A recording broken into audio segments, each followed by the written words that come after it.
বিসমিল্লাহির রহমানির রহিম। আজ 7 অক্টোবর সারা দেশে আমাদের নির্বাচনী প্রশিক্ষণ কর্মশালার চতুর্থ পর্যায়ের তৃতীয় দিন চলছে। সারা দেশের 130টি ভেন্যুতে সকল পুলিশ সদস্যদেরকে প্রশিক্ষণে আওতায় আনা হয়েছে। বাংলাদেশ পুলিশ যেটি ধারণা করেছে যে প্রায় 1,50,000 পুলিশকে সারা দেশে নির্বাচনী কর্মকাণ্ডে জড়িত থাকতে হবে এবং তাদের প্রত্যেকেরই প্রশিক্ষণ প্রয়োজন। এই জন্য বর্তমানে ইন্সপেক্টর থেকে কনস্টেবল সকলেরই প্রশিক্ষণ কার্যক্রম চলছে প্রত্যেকটা ইউনিটে।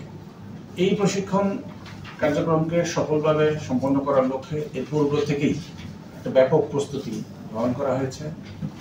এর পূর্বে আমাদের সম্মানিত ইন্সপেক্টর জেনারেল আমাদের 150 জনকে পুলিশ হেডকোয়ার্টারে ডেকে নিয়েছিলেন, যাদেরকে মাস্টার ট্রেনার হিসেবে তিনি গড়ে তুলেছেন।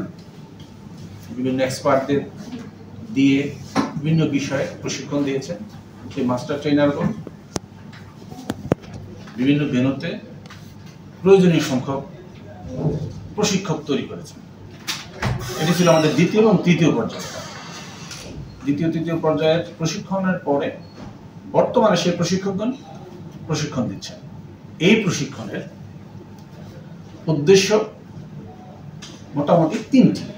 একটি হচ্ছে নির্বাচন সংক্রান্ত যত কর্মকাণ্ড আছে সেই কর্মকাণ্ডে প্রয়োজনীয় আইন, বিধিবিধান, পরিপত্র এগুলো সম্পর্কে প্রত্যেক পুলিশ সদস্যকে অবগত করা। দ্বিতীয়ত বিষয় হচ্ছে দক্ষতা উন্নয়ন ঘটানো। প্রয়োজনীয় যে সমস্ত উপকরণ, ইতিমধ্যে আপনারা শুনে থাকবেন যে প্রত্যেকটি কেন্দ্রে বডি ওর্ন ক্যামেরা প্রদানের সিদ্ধান্ত গৃহীত হয়েছে। অনেকগুলো ক্যামেরা আমরা পেয়ে গেছি। সেই ক্যামেরাগুলো দিয়ে প্রত্যেক সদস্যকে প্রশিক্ষণ দেওয়া হচ্ছে যাতে তারা এর ব্যবহার জানতে পারে। এছাড়া অস্ত্রগুলির প্রশিক্ষণ, এছাড়া অন্যান্য যে সমস্ত উপকরণ প্রয়োজন সেইগুলো বিষয়ে দক্ষ করে তুলবার কাজ চলছে। তৃতীয়ত বিষয়, শেষ বিষয় কিন্তু যেটি অত্যন্ত ইম্পর্টেন্ট বিষয়, সেটি হচ্ছে মনোভাবের পরিবর্তন। মাননীয় প্রধান উপদেষ্টা যেটি বলেছিলেন যে একটা ইতিহাসের সেরা নির্বাচন হবে, সেই নির্বাচন পরিচালনা করবার জন্য ফ্রি, ফেয়ার এবং ক্রেডিবল ইলেকশন উপহার দেওয়ার জন্য বাংলাদেশ পুলিশ বাহিনীর যে মনোবল প্রয়োজন, বাংলাদেশ পুলিশের বর্তমান নেতৃত্ব সেটি করে চলেছে। তারই অংশ হিসেবে আজকে আমাদের সম্মানিত range DIG Rezaul Haque PPM আমাদের প্রেরণ করেছেন প্রত্যেকটা জেলায়। আমরা বিভক্ত হয়ে অবলোকন করছি, অবজার্ভ করছি যে এই প্রশিক্ষণ কার্যক্রম কেমন হবে।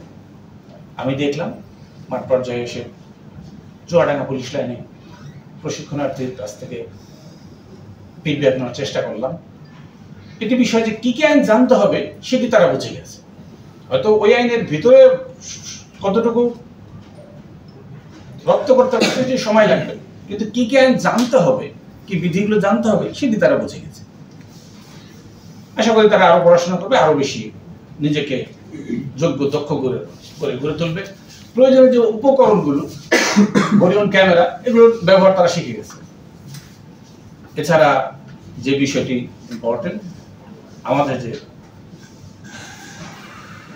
মনোভাবের পরিবর্তন, ইতিবাচক পরিবর্তন প্রয়োজন। আমাদের বাংলাদেশ পুলিশ বাহিনী যেমন প্রয়োজন, সমগ্র দেশের মানুষেরও প্রয়োজন।